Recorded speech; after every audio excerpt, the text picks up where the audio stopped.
اقدر اقول عليه طاجن سعادة وبامتياز. احلى كيك شوكولاتة ممكن تاكليه، غني وطري وهش زي النايتي بالظبط. وكل ده ببيضة واحدة بس. يا سلام، بجد كان حلو بشكل مش معقول، ومن غير شوكولاتة. صوص اقتصادي جدا، والطعم بجد ولا اروع. حلو بشكل مش معقول، بحجم عائلي هيأكل البيت كله. بصوا الجمال، غرقان. يلا بينا على الوصفة. انا معايا بيضة واحدة بس بحرارة الغرفة، هنزل عليها بكوباية من السكر. ممكن تعايري بأي كوباية موجودة عندك في المطبخ، المهم توحدي كوباية واحدة لكل المقادير. وكيس من الفانيليا، وهضرب ده كله مع بعض لحد ما الخليط يفتح معايا. ومش لازم اضرب ضرب قوي يعني. دي ربع كوباية من الزيت، وكوباية الا ربع من الحليب بحرارة الغرفة عادي خالص. وهقلب ده كله مع بعضه كويس قوي. هنخل بقى المكونات بتاعتي الجافة. دي كوباية ونص من الدقيق متعدد الاستخدامات عادي خالص، ونص كوباية من الكاكاو، ومعلقة كبيرة من البيكنج باودر، ما تنسيش تبهدلي الدنيا زيي، وربع معلقة صغيرة من بيكنج صودا، ورشة من الملح. وهقلب ده كله مع بعضه، يعني ان هو ادمجه، بس هتلاقي الخليط تقيل معاكي ومش بيتلم بسهولة.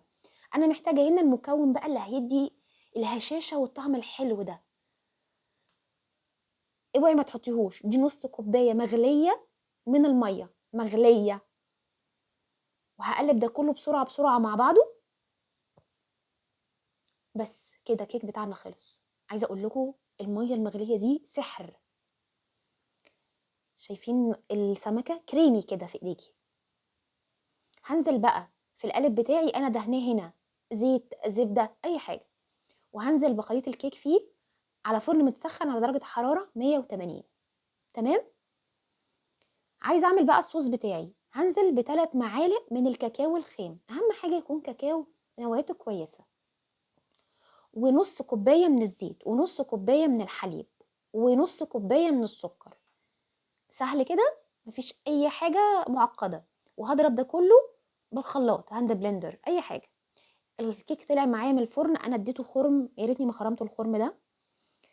عشان اشوفه استوى ولا لا. هنزل بقى بالصوص لما الكيك يهدى، مش يبقى سخن قوي، يعني دافي.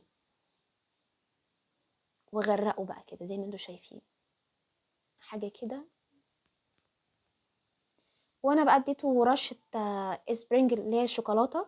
ما عندكيش مش لازم، ممكن تحطي جوز هند، تحطي شويه فول سوداني، حطي اللي عندك. مش عايزه تحطي خالص، هو كده قمر لوحده. شايفين الجمال؟ وريتني ما خرمت الخرم اللي في النص ده. هي الكيك خدت في الفرن حوالي نص ساعه تقريبا. بصوا شايفين الجمال؟ حاجه كده اللي هي تداوي القلب المجروح. بجد حلوه حلاوه، غرقان في الصوص. روعه روعه روعه. وما كلفناش حاجه تقريبا. يا ريت تعملوا لايك وشير وفولو.